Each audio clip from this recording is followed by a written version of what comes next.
You don't often see a fine, quote unquote, guy with a girl that maybe isn't as, quote unquote, as fine as him. But what you do see are guys who, don't even really groom themselves. And yet their standard of a woman is a Victoria's Secret model. And I'm like, dude, you don't even brush your teeth.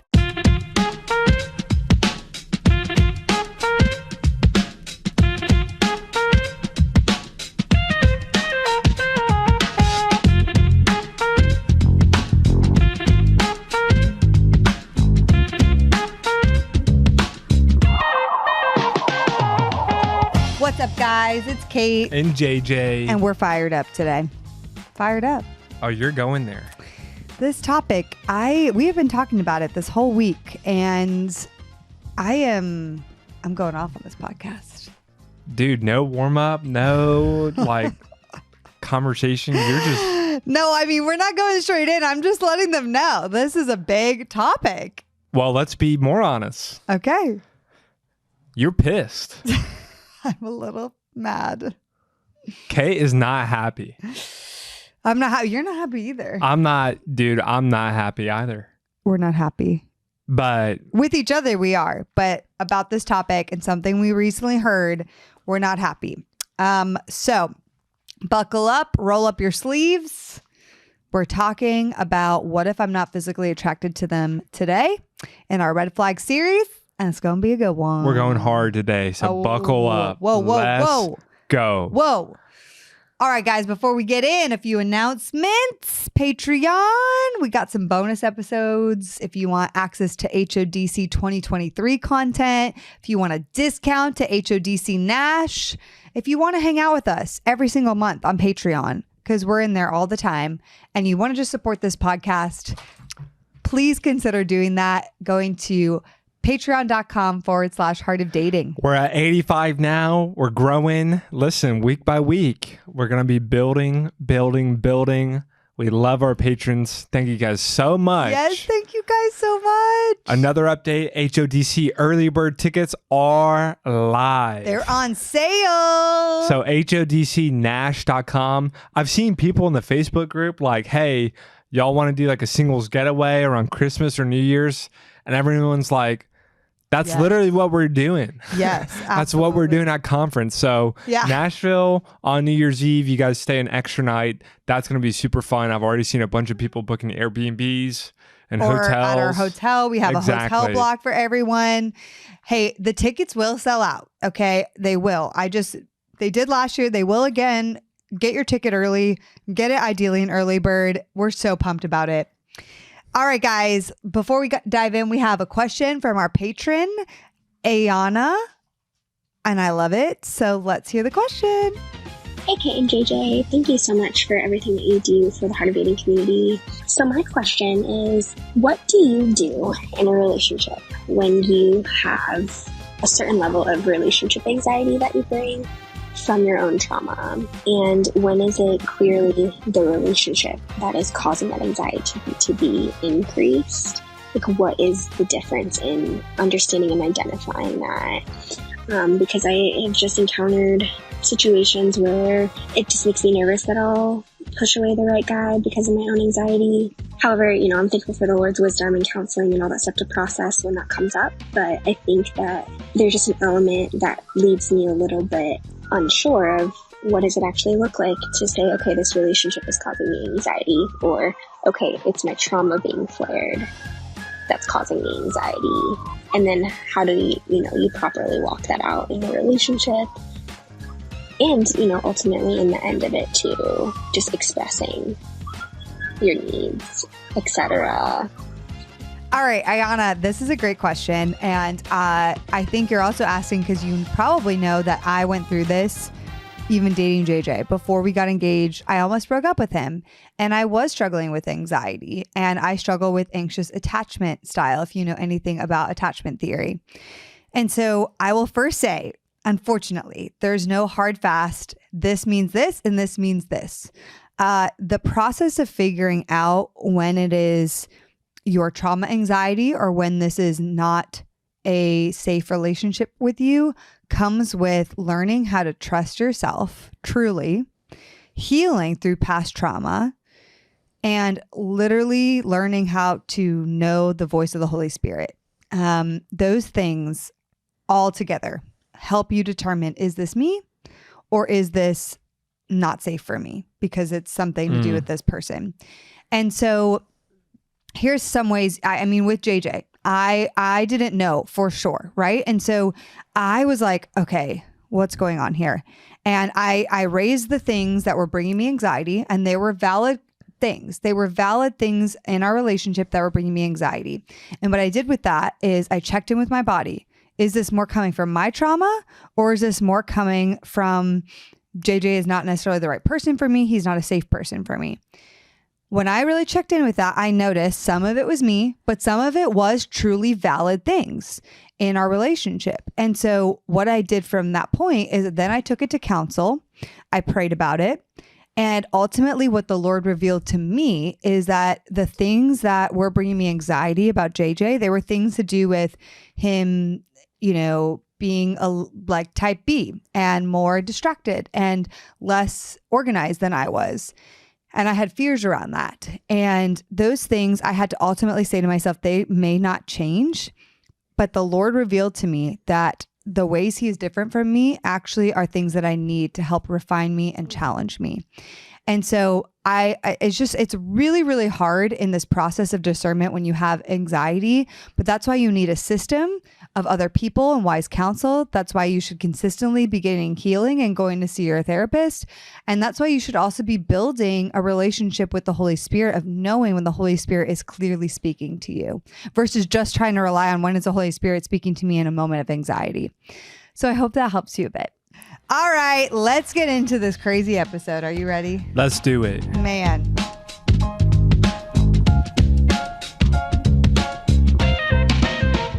I don't know if I'm really ready for this. I don't know if you guys are ready for this, to be honest, because we want to speak out of a place of grace and kindness, but we're going to go and we're going to use a transcript because we don't personally know the speaker of this content that we're going to read for you guys. We actually are huge proponents of, if you have an issue with someone or a speaker or an author, first approach them one-on-one, see how it goes, then approach them privately in a group, and then I think you escalate to a public forum. Right. Where you can use their name. Right. And we don't personally know this person. We haven't addressed this to this person, so we're not going to call them out here on the podcast. But for context, we were going to cover this episode even if we didn't see this other content that we just recently saw, because this was part of our red flag series. We already had it planned, ironically. But then just a few weeks ago, I got a reel that kept getting sent to me on Instagram over and over and over. And people were like, Kait, I love this. Kait, I love this. This is amazing. And I just did not respond to these DMs because after I watched the video, I was like, no, this is not it, fam. This is not it. And so I just was like, well, I'm going to talk about it in that episode because we're going there anyway, right? But we're going to talk about what if I'm not physically attracted to them? And, there is this fear, even when we say that, there is this fear that goes around that people are going to have to settle with somebody that at the end of the day, they're not physically attracted to. Like, there's a lot of people out there that are like, I'm just going to have to marry someone I'm not physically attracted to. And one thing I want to say before we dive deep on this is JJ and I are not proponents of telling you should marry someone that on your wedding day, you do not want to kiss at all. You should not marry someone that if you've gotten to know them and the attraction has not built up, if you still do not want to kiss them or the idea of making out with them grosses you out, you should not keep getting married to them. Okay. We are not here to say, oh yeah, just marry someone who has great character. Doesn't matter what they look like. Doesn't matter if you're not attracted to them physically, because it's not about that. I would say, yes, physical attraction is important, but I think the way we prioritize it is very wrong. And I also think that physical attraction can grow. And I'm the case study for this because that happened in our relationship. And so we are not here saying that you are going to end up with somebody that you never want to kiss in your life. Okay. That is not our hope and our goal for you. Well, you can think about it. I like to use the idea of a pendulum and a lot of topics. And I think what happens is people hear a message about attraction and saying, you know, it's not that important. Like, look at their character. And for them, it feels like the pendulum swings to, oh gosh, I'm going to end up with someone who I'm not attracted to physically. Like, right. and I don't even want to have sex with them. Right. Exactly. Yeah. That is like a nightmare. And it's a fear. By the way, it's a fear. Okay. And then we hear a message like we're going to talk about today, which is the pendulum has swung the other way, saying God is not a God who's not going to give me what I want and put me with someone who I'm not attracted to. God knows that I want a fine girl. I want a fine husband who I can just paw and jump on and claw, and I'm just going to be voracious and admire. Like, the pendulum definitely swings the other way. And then we have people in the comments saying, amen. Yeah, God is good like that. God cares. And I'm like, wow. God's going to give me what I want. He knows what turns me on. Like, why isn't there a middle ground? Right. That's my question today. Why is there not a middle ground between you can only and should only marry the finest of the fine to you're going to, you know what, you're going to have to settle and marry somebody that the idea of them kissing them makes you want to throw up. Right. Like, where is the middle ground? I think that we just like to swing to those two extremes, and neither one are healthy. Yeah, neither is great at all, especially for choosing a spouse. Right. So the reality is that you want to talk about the transcript, like specific statements, right, and verbiage that we heard. So in this reel, and this reel comes from an episode that, you know, is a podcast episode, and this person is sitting down with another pair of people and they're having a conversation. And the reel that was sent to me was, can we talk about types? It's so funny because y'all have heard me talk about types. We've done a ton of episodes on this. You've probably heard me talk about date the unexpected. I was not initially physically attracted to JJ, who is not my quote unquote type. And so whenever I hear somebody, especially a pastor, talk about types, I'm like, my ears are like, what are they saying? And so it starts by talking about types. And it's like, can we talk about how so many Christians are scared that they're going to end up with somebody ugly, basically. And, you know, then it's biblically, they go into like, you know, like, who's it? Rachel was super fine. And right. You know, well, Rachel was so fine that not only did he work 7 years for Rachel, but he got Leah. She wasn't good. She was ugly. So he worked another 7 years because Rachel was so fine. Yes. He wanted her. Right. Exactly. And they're all like hooting and hollering. Yeah. I mean, yeah. And, you know, I get confused between just the real clip and what the clip on the podcast was that I listened to, because there was so much more even in the podcast that really made me upset. But it was basically like, hey, you need to have that spark, a physical connection. That spark has to be there. Y'all know, maybe you don't. I don't like the word spark. I think that is just, woof. It's the Disney word, like spark. Let's have that spark. Okay. The thing I think that offended me the most, and there was a lot that personally offended me, but also I just think is bad to be sharing as a leader. But this was not in the reel. This was in the podcast episode, and this was said. Okay. It's easier to get a fine girl saved than an ugly saved girl fine.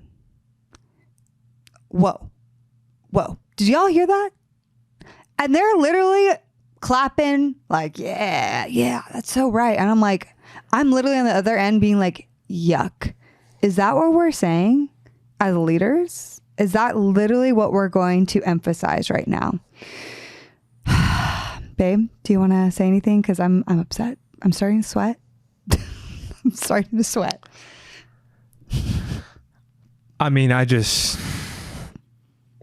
you imagine Jesus and the disciples sitting around a campfire and that remotely coming out of the words about people made in his image? Yeah.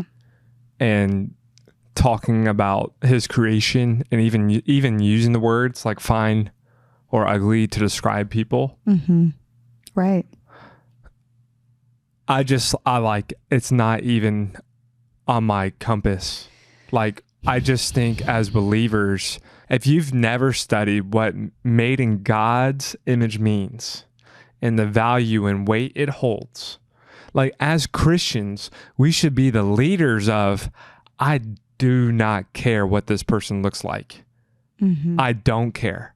Like, you see more of their inherent value regardless of how they look than any person on earth. Yeah. Because of what you know about the Bible and what God has said about you and me and everyone he's ever created. So I would just say, like, it's heartbreaking to hear an adage like that. And you know what? Every person here probably listening has gone through some struggle with body image. Maybe it was really severe, maybe it wasn't. And I know for the majority of women struggle with body image hardcore. And I struggled with it hardcore. There were times in my life I truly thought I was ugly. Okay. And I literally looked in the mirror and I thought I was disgusting and gross and never going to look like this other girl. So if I heard something like that from a pastor or a leader, I'd be like, wow, I'm the ugly girl. And no guys are really going to want me because I'm not fine enough. I'm not a Victoria's Secret model. I don't have a perfect butt. I have cellulite. have curves. Like, or maybe you feel skinny and you're like, I don't have enough curves, right? If I had heard this, and I felt ugly personally, like I felt and I struggle with body image, I would be like, I would feel hopeless. Like, there's nobody going to be out there for me because I don't look like those model type girls that are 9, 10, 11. I'm not one of the Kardashians, okay?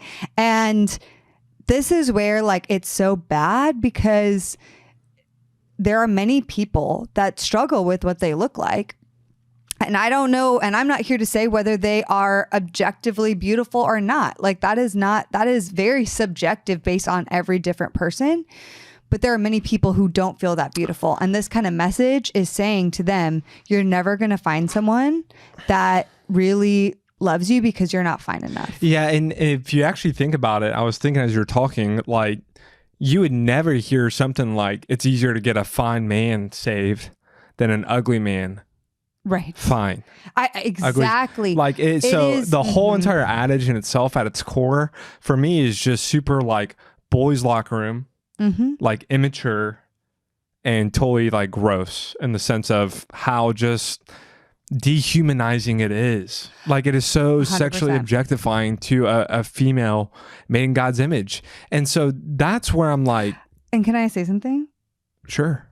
I just have to say that this is where also I feel like, and I want to speak on behalf for my ladies, because I think this is especially a struggle for ladies. These comments, this kind of a clip, this especially said from a leader that is male, and why it's so problematic is because you don't see it often that way. You don't often see a fine, quote unquote, guy with a girl that maybe isn't as quote unquote as fine as him. Now, I'm not here to judge that on, like, that's subjective to each person.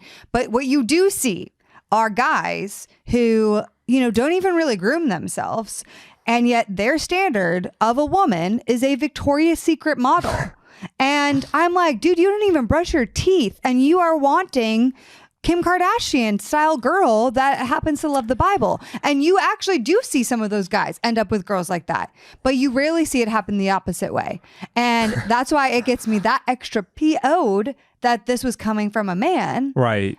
To men mainly, because I'm like, okay, this is like horrible. It's so horrible. I mean, especially for women, but also for men. And you can speak to why it's so horrible to perpetuate that idea to men. Oh, I think it's a poison pill for men. Like, I think we already naturally have a naturally hard time, growing to a point where we say, you know what? Physical attraction is not king. It's actually not the most important thing I'm looking for in my spouse. Like, for a man to grow into a man and be able to say that takes a lot.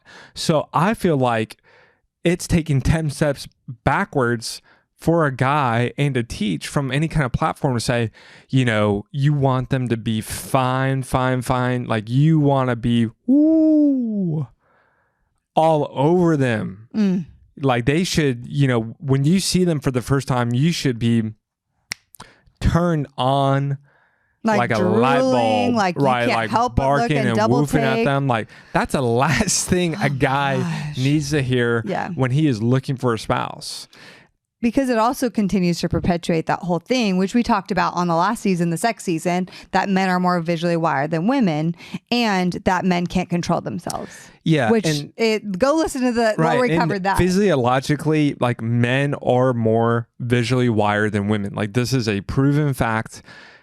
Scientifically, like neurologically, we are more visually wired. It takes a lot less visually for men to be turned on than it does a woman. But that does not mean, even though it might be initially incredibly strong for us men, it doesn't mean it should be the top bucket of attraction for us as men, right? Like we have to work against our flesh and nature to say, this is important to me, especially naturally, but I know because of wisdom. I know because I listen to people who are wiser than me, more mature than me, that when they say, listen, spiritual character is more important than physical looks, I listen. And more importantly, I don't have to just listen to people in my life. I can read the truth of God's word, which remains more supreme than anyone's lecture or opinion around me in my day. And that's for me the big thing, right? Like, hey, thank you everyone for your opinions. I'm going to go ahead and just go to the Bible and consult the Bible. Hey, if I was to build a list about what's important in my godly spouse, my godly partner, what would the Bible say? Right. And the Bible is more clear than any pastor, than any podcast about what is important. And that's the truth of God's word. This is literally God's letter to you and me saying, this is like God of the universe who created you and formed you. I think I'm going to take it from him on what I should look for. Okay. Proverbs 31:30. Godliness is superior to beauty or a handsome face. Not only do they go, off the bat to tell us what is the most important, which is godliness, they go out of their way to say, and to clarify, it's definitely not beauty or a handsome face. Proverbs 17:19 tells us to shy away from those who quarrel, right? Someone who loves to fight, who conflict follows. Proverbs 12:18. Avoid those with sharp tongues, critical people. Okay. This is as I'm building my list. Okay. I'm formulating it. Proverbs 31, all of Proverbs 31, which you'll talk about even more, it directs us towards what? A virtuous spouse, for their price is far above any rubies or jewels. Okay. Character. 1 Timothy 4:12. Look for a growing godly character. 1 John 3:17-18. Look for a charitable heart. Kindness. Absolutely. I'm like mind blowing. Dude, you know what it is too? Is if you get married under this pretense that you have to have a physical spark, and that's the thing driving you. Who's to say if that's the thing driving you, that when you get married, even if you get married to someone fine, quote unquote, that you're not going to meet someone else who's fine and have a physical spark with them and then be questioning, should I be with this person? Because now I have a physical spark with this person. Like, it's such a bad thing when this person said, like, you need to have a physical spark to even draw you in. I'm like, what? That should not be what draws you in. Right. You should have a physical connection. Absolutely. Do not get married if you have zero or very little physical connection. But that is a horrible thing to draw you in and make you want to be with somebody. Yeah, you talk about a foundation to build a relationship, like building a house. When we talk about Christ as the solid rock I stand, all other ground is sinking sand. If you want to find that sinking sand, build your relationship on physical attraction. Yep. And that is your sinking sand. Because when you marry someone, you're marrying a best friend. You're not marrying a sexual object. And to reduce them to a sexual object in any kind of capacity, not only are I believe that's actually sinning, right? Because you are reducing a human being to an object. right? But two, that is the worst foundation you could ever build a marriage on. Agreed. And we'll talk about the two different types of love, but to clarify biblically, like when Adam first saw his wife, he didn't go woof. Like his inner dog didn't come out and say, "Woo, she's so fine. She is so fun. I'm about to tap that and start producing, babies." Right. Like that's the fruit that God is talking about to go, be fruitful, multiply. Like, let's do this. Mm-hmm. He said, "Bone of my bones, flesh of my flesh." What an odd thing to say. Bone of my bone, flesh of my flesh. He's not saying, is there a spark here? There's a spark, God. There's a spark. He's not saying, He's not like, "God, she's ugly." Like, right. Why did He's you send not me saying, this person? like, do I love this woman? He says, bone of my bone, flesh of my flesh. And he's saying, oh my goodness, I am you, and you are me. And in your presence, I am reminded of who I am. Mm-hmm. I am reminded of who I am. And that is relationship. You are reminding each other of who you are. And Tim Keller likes to put it this way: marriage is friendship on fire, which I also love to just compare. Tim Keller, probably the greatest teacher of our time, when he talks about marriage, compare that to what we've just previously talked about from another platform or teacher, and just compare the two, right? And how they talk about it. Mm-hmm. And I know who I want to listen to, but he says marriage is friendship on fire, and it's a deep oneness that comes from a mutual journey. He talks about two types of love, and this is really important as Christians, right? Because we see one all the time. It's eros. There's eros love, and there's philos love. Eros love and philos love. And the easy way to remember the eros is there's a very popular word that comes from it: erotic. Mm-hmm. Erotica. Eros love is a erotic, romantic type of love from two people. And if you want like an image of it, a picture of it, is Eros love is two people looking at each other. Like fully infatuated, enthralled. Right. It's a romantic, erotic love stemming from you two looking at each other. Mm-hmm. Does that sound familiar? Mm-hmm. Philos love is two people standing side by side, looking at something else that they have in common. Mm. Mm-hmm. What a picture. Wow. What a picture. Two people standing side by side, looking at something else. Yeah. That they have deeply in common. Mm-hmm. And if we're looking for a philos, which I would say that picture right there is partnership. That picture right there is kingdom love that's on a mission with a common goal. Why are we starting at eros? As Christians who are looking for a philos love, why are we starting with an erotic love? Now, you're not saying erotic love down the line isn't important. It's just not the starting point. Yes, and that's what people miss. You see, biblically, philos is the first stage. Yes. It's that foundation. And guess what? The best news for anyone who wants to get married is, especially between opposite genders, eros love grows from the brotherly, deep oneness and friendship. Yes. And that is so important. That's why, if you've experienced this phenomena where you've been a man, especially for men, but this happens with women equally, you are in a community group. There is a woman, there is a man who initially did not catch your eye. Physically. But yet, a month goes by. You develop friendship. 6 months goes by. A year goes by, and you observe, and you build a friendship.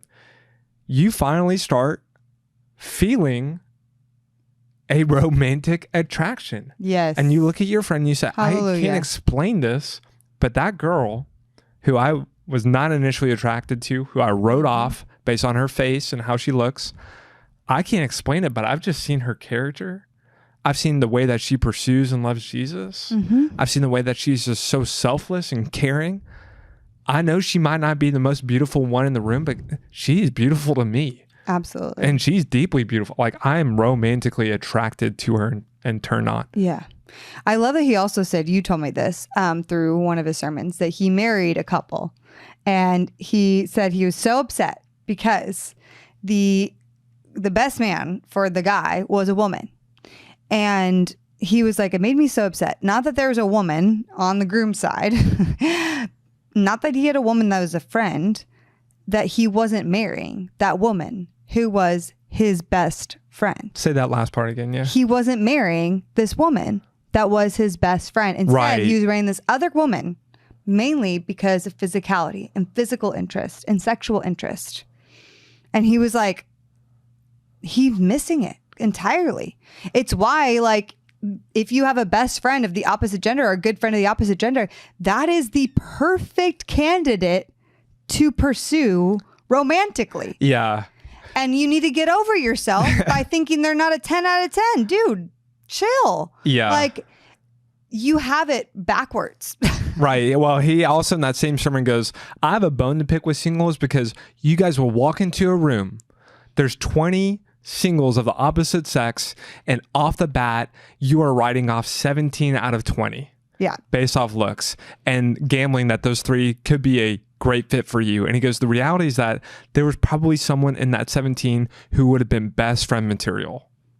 Mm-hmm. Best friend material. And for you, that is marriage material. Best friend material equals marriage material. Yeah.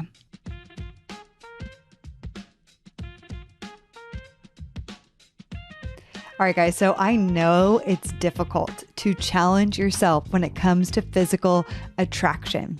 But if we're going to start looking at things other than just the physical, we have to start looking at their values and other things that are really important to us outside of just that instant spark of physicality.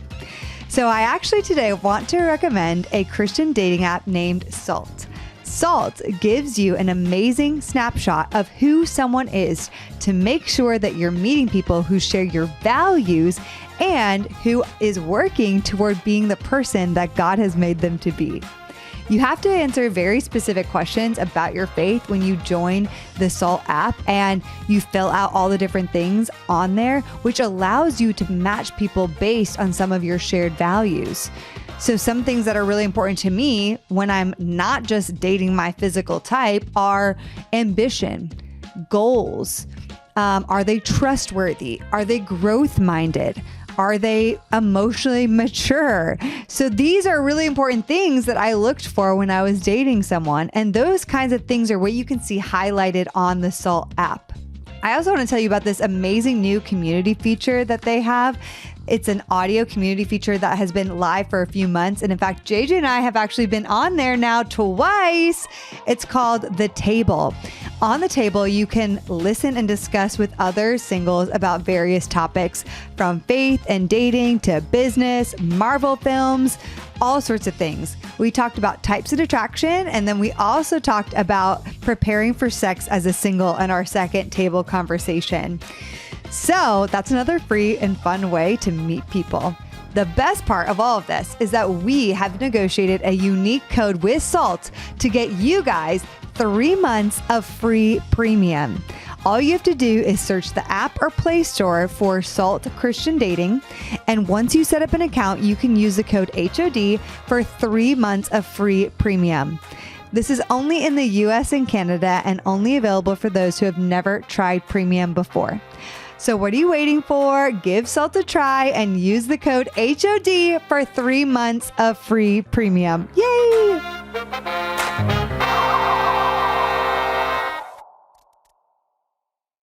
I just want to go into like where's the line with challenging ourselves with attraction. And I want to tell you guys a little bit of recap of my story. Some of you know it, but when JJ and I met, he had blue hair. He had weird-ish style, skater punk style. And for anyone who doesn't know, I used to work in fashion, and style was something I really valued. I also really value hygiene and grooming and smelling good. And, JJ just didn't have all of those things, to be honest. And we met in real life after a month of dating long distance. And he was, objectively speaking, an attractive person. But subjectively to me, I did not find him that physically attractive, mainly because of his style and some of his hygiene. Not that he smelled bad, but just the way he ate and licked his fingers and just different things. Okay. It grossed me out.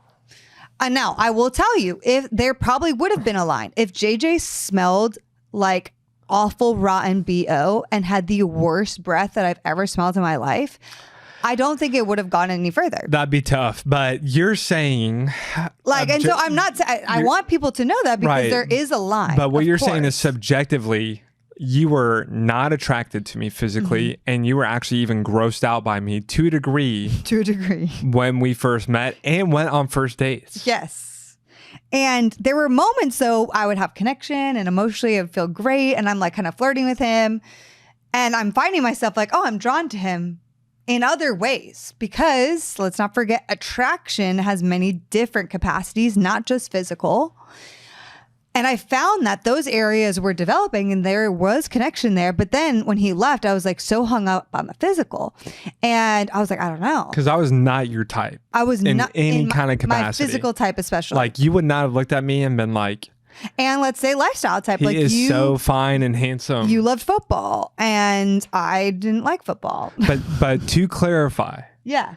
You absolutely would not have walked away from like our first date or the first time you saw me and been like, he is so fine. Absolutely. He is so handsome. No, you I would wouldn't. not have said that. You guys, in fact, I went and stalked his Instagram, which had lots of different looks. And I found one photo where I thought that he had normal looking hair and looked more normal, not blue, not a crazy beard, not a cornrows, not a jet black mustache, not bright blonde, like where it was normal. And he was at a wedding and I was like, oh, okay. He does look a bit normal here. Okay. I don't know if you all have ever seen the show What Not to Wear, but like sometimes we just have to get past these initial ways of people looking. I'll tell you, it's so interesting to me because I go to Europe and I see so many people who just dress well and have good hygiene, but like except the French. Yeah. Yeah, maybe. But they objectively maybe aren't the most attractive people in the room, but because they dress well and they lead with confidence and they smell nice, like they look subjectively, at least to me, more attractive. Okay. Well, that feeds into type. Right. That is right. But okay. But here's the thing. Like we need to stop eliminating people because like, oh my gosh, like on paper, they're not what I would like to see originally. Guys who are attracted to women, sometimes when she's not done up, she looks totally different. Let me just tell you, she looks different. If she has a baby, she's going to look different. When she's sick, she's going to look different. I don't know. We just have, just because, just because she's a size 0 right now and you only date size 0s doesn't mean she's going to stay a size 0 forever. And that's just such a horrible thing to base it on. I had a friend who, a guy told her, like, you're a great girl, but you know, I'm not into size 6s. I'm only into size 0s. Oh, I wanted to throw up. I literally was, that's disgusting. Same girl, another guy said to her, they were hitting it off and stuff. And then all of a sudden he realized, oh no, like I'm flirting with her. I think she thinks I like her.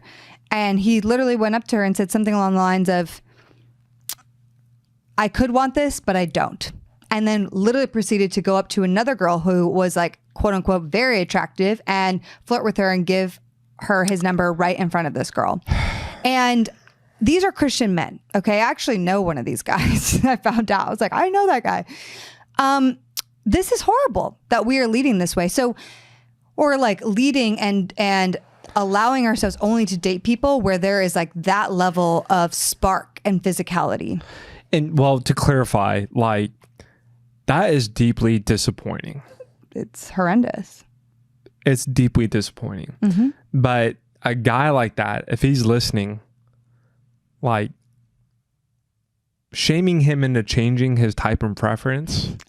I'm not trying to shame him. But again, like that's not what we want either. No. It's not okay. Right. I'm mainly speaking though to that message that's out there that many people cling to. Right. I'm saying this isn't right. Like it's a hall pass to do that. Well, let me take it upon myself to say the reasons I was eliminating JJ were also not right, or almost eliminated him. I wasn't into him because he didn't have the kind of style I liked. He had weird hair. His hygiene wasn't exactly what I wanted it to be, and it kind of grossed me out. And a lot of that was superficial because like I said, the whole weekend he was here, that first time meeting, There was emotional connection. There was personality connection and friendship connection. There was intellectual connection. There was definitely a spiritual connection. And yet I am so hung up on this physical piece. And this is why I'm saying it, because I don't need to shame those guys, but I need to then call out just myself to say, Right. I was so hung up on that. And to the point of days after JJ left, I had my girlfriend Elise Murphy come over. And I told her, she's like, well, what's the deal? Like, he sounds awesome. And I was like, I explained what I just explained to you guys. And she's like, Kait, listen to what you preach to everybody else. The date the unexpected. And you're going to hang up because this guy has blue hair, which, by the way, will change colors, and weird style, which you never know what may happen there. And you're going to like be so hung up on those things when you're saying all of these other areas are awesome. Like, get it together. She knocked some She sense basically into me. said, get over it. Yeah, like, get over it. She was a bit harsh, but I needed that. I was like, dang, you're right. Dang, you're right. You're right. It doesn't really matter. And then I have had people since then saying, well, Kait, what if JJ never changed his hair color and things like that? And, you know, I will tell you, JJ still sometimes dresses really weird. And just the other month, he had a mullet, okay? And he'll randomly shave a mustache, and I hate mustaches. So he still does those things, and that's okay. It doesn't mean, oh, gosh, you're ugly to me now, and I'm never going to have sex with you. Like, I don't love the mullet. It's definitely not my favorite look, but am I going to say I'm never going to have sex with you or you're ugly to me now because you have a different hairstyle? Just like would a guy say to a woman who just had his baby, you're not a size 0 anymore. You're now a size 6, and Right. and you're like, that's not the body type I like, so I'm not going to have sex with you. Like, that's not fair. And so, Well, it's not love. it's not love. Exactly. It's not love. Yeah. You know, I mean, this is like a Tim Keller like recap episode, but I'll never forget an amazing episode. He goes, men, if you're listening and your wife ever comes into the room asking you, do you think this dress looks good on me? First of all, he's like, the answer is always yes. But more importantly, when she asks you why you love her after that, like, do you love me? There's only one answer. And it's not, well, I love you because that dress looks so good on you. And you're just so beautiful tonight. Because what happens when she puts on 10 pounds? Right. Or it's not, I love your face. Like, I just love your cheekbones. And like, what's going to happen when she starts wrinkling? And she gets old? Like, I love you because you're just so smart and charming. Well, what if she's not smart and charming when she's upset with you that night? Right? Or she stops working her awesome job you think is so intellectual and becomes a stay-at-home mom. Yeah. So he says the only right answer is, well, I love you because I love you. Yeah. Because I love you. Yeah. Because I love you and I've chosen you, because that is the only love that we've experienced as Christians. When Christ and God in the Trinity has said, I love you because I love you, because I love you, because I love you. And any other love than that is a counterfeit love. And it's based on you, and it's going to change. Yeah. Right? My hair is going to change. Yeah. Your waist size, I'm sorry, honey, but it's going to change. But guess what? I don't care. I love you because I love you because I love you. Right. Yeah.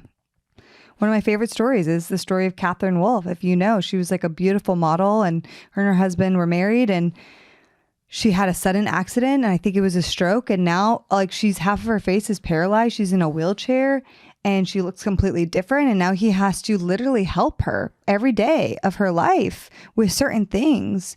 And you are never guaranteed that if he had married her just because she was a model and beautiful, like, he probably would have left her when she had this horrible situation happen, horrible accident, like freak stroke situation that paralyzed part of her face and body, and now has to help take care of her. Like, it's just, if that's the reason he had married her, their relationship never would have lasted. But I remember seeing her speak and hear her husband, and I'm like, he is so faithful and just so supportive and so encouraging. And that's the kind of person, that's the kind of relationship you want. I also want to say this. A lot of people fear, well, I'm going to, like, if I'm not that attracted to them, I'm going to have horrible sex. First of all, sex is so much more than just like, Yes. oh my gosh, being with the hottest person in the room. Right. The James Bond sex. Yes. Right. And I got to say this, like, just now being married, you guys need to know that, you know, JJ, as a guy that is, let's say, more visually wired in some capacity, it doesn't matter if I put on lingerie and if I look sexy more than ever, if that day we had a horrible emotionally connected day, if there's emotional distance and spiritually we're not really on the same page, he is not going to really want to have sex with me. It does not matter what I look like in that moment, because sex is so much more than a physical connection. True covenantal sex is also emotionally being safe, spiritually being connected, and then yes, physically being connected. You just having physical sex is meaningless. That's what people do outside of marriage. Like, covenantal sex is so much more than the physical act. And there are times you turn me down because you're like, I'm just not emotionally feeling like connected to you. Yeah. Well, and to clarify, it's not a punishment. No. Right. I'm not withholding sex as a punishment because I don't like how you acted. I'm not there. It's like, no, we're not united, and I don't want a counterfeit connection with you, you know, some semblance of it. I want to connect with you. Yeah. I want to unite with you. And then we'll have the best sex ever. Yes. Right. Sex is best because sex is best when you are united. Yeah. And you're exclusively focused on the other person. 100%. And what's funny about this whole entire idea of attraction and type is it is the opposite of sex. Because true sex is exclusively focused on the other person. They are naked before you, and everything good and bad about them, you're saying, I accept. And the ironic part about type and sexual preference and having someone fine is saying, I only want to see the best part of you, which is physically. And the only thing I care about is how it satisfies my desire sexually. So you're saying, I'm sorry. All the emotional stuff, all the negative stuff, all the bad stuff, all the great stuff about you spiritually, emotionally, that's all second to how you look physically. And that's the most important thing, is how you physically satisfy a desire and urge in my life. Oof. And that is what culture tells you, y'all. That's why it hurts me to see what I saw and have that reel sent to me, because seeing it from leaders in our church, like, and I mean, they're not perfect, you know, just this video really frustrated me because I'm like, that's what culture says. That's what drives people. When I watch the show Love is Blind, that's what drives my non-Christian friends, is what can this person do to serve me? And how can this serve me and fit perfectly into my life? And how are they perfectly sexually attractive to me? Like, it's so self-serving. And the idea of covenantal marriage is so opposite to that. Yeah, it's like, that's the foundation. Like, guys will operate like, if she's hot, then fine, I'll give her a chance and start evaluating where she is spiritually, emotionally, and then they say, well, if she's physically not attractive, I'll never be attracted to her, and I don't care where she is. Right. And that's the issue. That is the foundation. This little binary test, that's a foundation that you're building your relationship on from that point on. 100%. Right. So a few things before we wrap up. I did just want to recap something we've shared before, and it's something we go in much more depth with in our course, The School of Dating. But attraction, we often think of just physical attraction, but it's not just that. There's multiple layers to attraction. There is personality, which is especially that friendship piece. There is emotional connection. Do you feel safe? And can you be vulnerable around this person? There's spiritual attraction, being attracted to the Jesus in them, which in this interview, they were making fun of, like, you know, I wish I could say the first thing that drove me to them was their tatted Bible verse pages or tatted pages in their Bible. And I'm like, yeah, it should excite you. Yes. Like, it should. This is wrong, y'all. Intellectual attraction, which is like really being driven by their intellect and how smart they are and having intellectual conversations. And then there's physical attraction. Okay. But there are multiple different buckets of attraction. If you only have physical and the other ones are weak, you are going to be surely disappointed. And But of course, if you have all the other ones, but you have zero in physical attraction or very, very, very little, first of all, see if it can maybe grow. But second of all, let's talk about where the line is, because I know we get a lot of questions from people who are challenging themselves. And they're like, well, Kait, JJ, like, I'm really challenging myself. This isn't my type. I'm dating the unexpected. But, I'm just still not physically, romantically into it. Yeah. And if you've genuinely challenged yourself, truly, and gone on more than one date, okay? And the physical is just not growing through time, we don't think you should continue the relationship. No, I would say it's totally okay. Or continue dating them. Like, it's totally okay. You tried, and that's all you can do. But when you try, you have to truly give it a try. Yeah. Like, we're going to send Teddy and Levy and the puppy police after you if you don't, Like, for me, it was a month of dating long distance, meeting in person, and then continuing to build that. My physical attraction didn't fully go on full blast till a couple months in. Yeah. Whoa, Truly. a couple months? I mean, that's a couple months. No, I'm kidding. No, look, hey, genuinely try. But if you've tried, like, again, we're not going to shame you either. Like, it's okay. It's okay. Like, yeah, we do want you to be like, physically attractive. we definitely run into men and women all the time, and they're like, I've been on 8 dates. I've really, really tried, and I feel terrible because I'm not physically attracted to them even still. And I think at that point, I would just say, hey, it's okay. Like, don't beat yourself up for not being physically attracted. Like, they could be the right person at the wrong time. They could have a lot of the character traits and what you want, and you're just not great friends. Like, you don't have that much in common, and you just don't see a shared life together. Yeah. That's okay. And I'll say, as you are going out and challenging yourself, make sure you are really asking yourself, like, what's making me uncomfortable with their physical appearance? Is it, for the ladies, is it because this guy is a little shorter than you would normally have dated? What is that bringing up in you? Right. What kind of healing maybe do you need there? Because you always pictured having a bigger, stronger, quote unquote, guy to protect you. Make sure you're not just on the dates constantly ruminating in your mind about his teeth or her teeth or how they look. Like, make sure you are truly giving them a fair shot. Right. And that's only you who can gauge that. But you really do want to really give them a fair shot and not just be hyper focusing on the physical. I know. And that goes for men too. Like, at least from my personal experience, when I was operating in that really binary, like hot or not kind of type trap that we fall into. If I didn't find them incredibly physically attractive, I would just start discounting everything they said. It would just kind of bleed over into my entire evaluation of who they were. Right.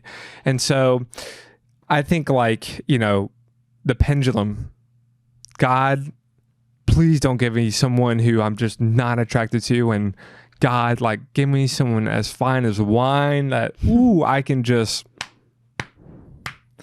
jump on. I'm like, God, give me whatever you think is best for me. Right. And I'm going to leave it at that. Yep. 100%. Yeah.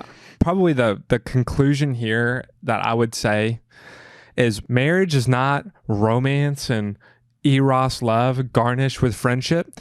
It's also not romance and attraction, right? He or she is so fine, and friendship is just thrown in as like a little side dish, a little option. Appetizer. Right? It's a little like plus. If you can find someone fine or handsome and they're your friend, ooh, you hit the jackpot. No, marriage is friendship with romance, garnishing and flavoring it and growing out of it. That's right, babe. Marriage is friendship with romance, growing and garnished and flavoring it. So good.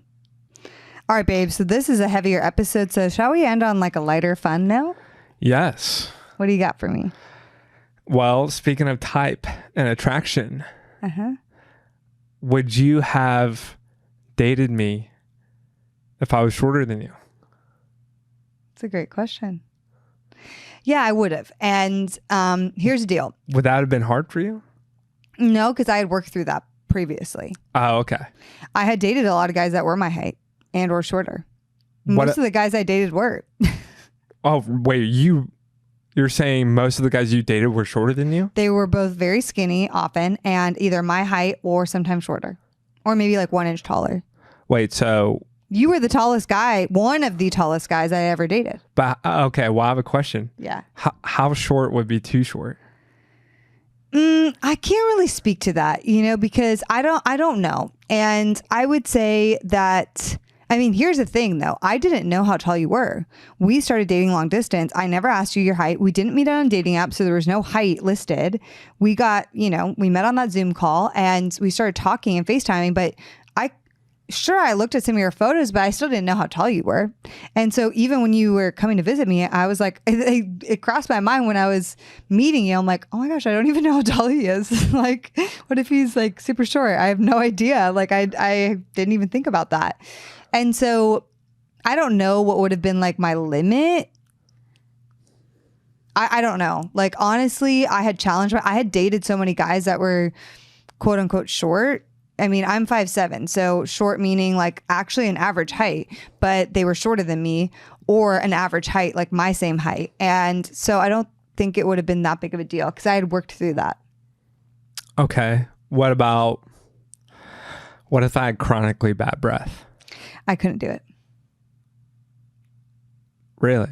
Yeah, I've dated really quote unquote attractive model looking guys who smelled horrible and I ended it right away. Like breath and BO or just breath or? Either one.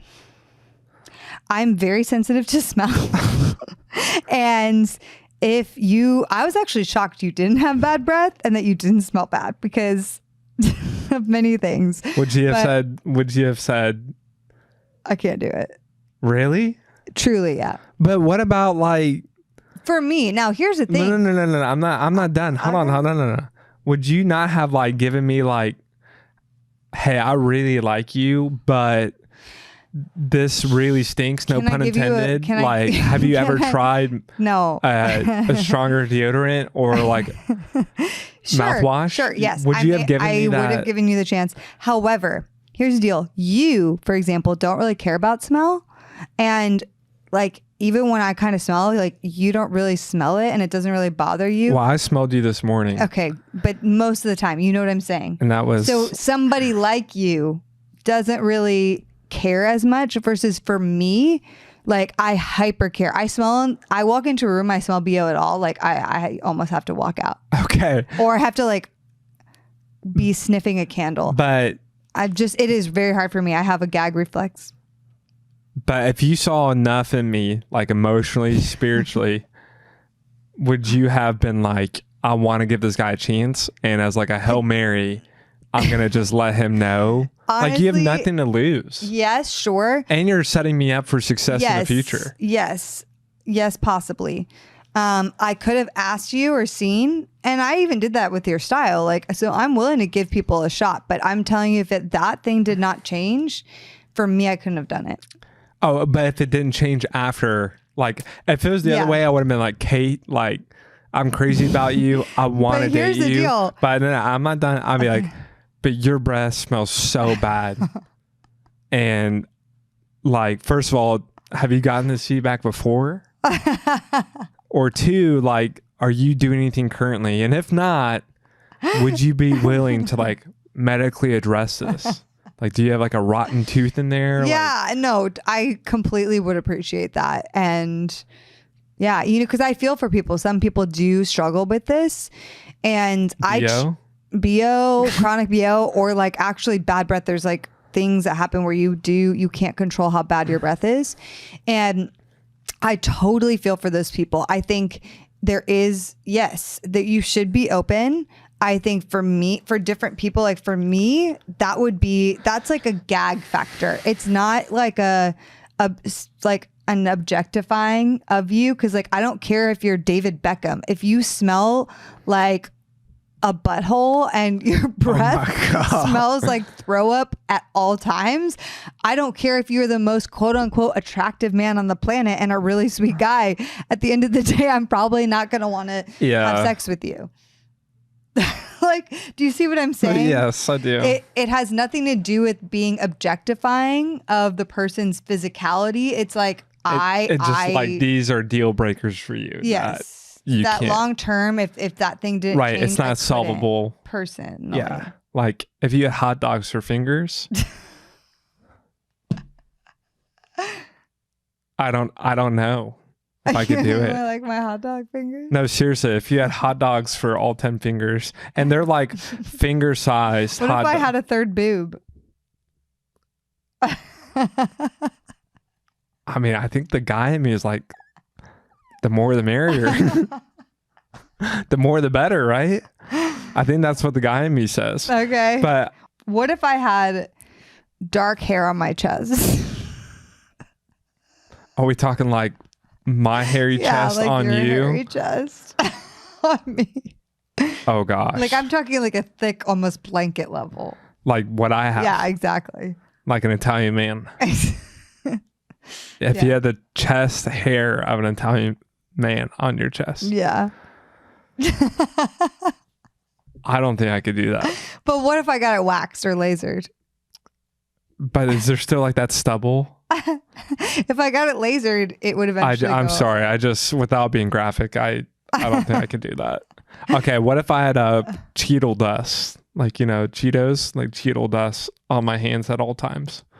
I would be okay with that. I'd just say, don't touch me.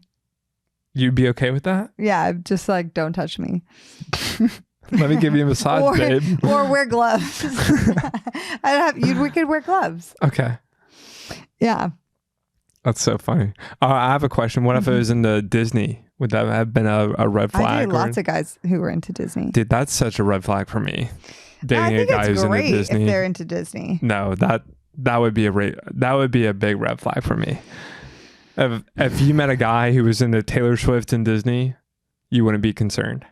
No, I think most people generally have liked or have appreciation for Taylor Swift's music, but I think that combo together, I would be like, okay. There's difference between you like Disney and you're like obsessed. okay, obsessed. Okay, that would be a lot. But I've dated guys who love Disney. How'd that turn out? Okay, guys, we love you. Love This y'all. was a really fun episode, I Hey. think. Send it to your friend who needs it. I know. Seriously. It's a great topic. I think we're trying to be really careful with we're not trying to shame you or condemn you. We're just trying to illustrate and reason with you that marriage is friendship on fire, and building it on the quicksand of physical attraction is probably the worst thing you could do. It objectively is probably the worst way you could ever build a marriage. Exactly. 100%. So we love you guys. Hope this was a great episode, and we will see you next week. Let's go. Bye. The Heart of Dating podcast is created by Kait and JJ Tomlin. Shout out to our epic audio and video editor, Scott Caro. We have an amazing Heart of Dating team who helps bring this show to you each week. I want to shout out Kelsey Napier, our Heart of Dating digital marketing coordinator, and Elena Gibson, our brand and community manager. We couldn't do it without them. Now, if you guys have never ranked us or reviewed us on iTunes or Spotify, would you consider doing that? It would mean so much because our podcast can get more discovered and more people can learn how to better date as Christians. Don't we all want that? We launch our podcast each and every week on Wednesdays, so we will see you next week.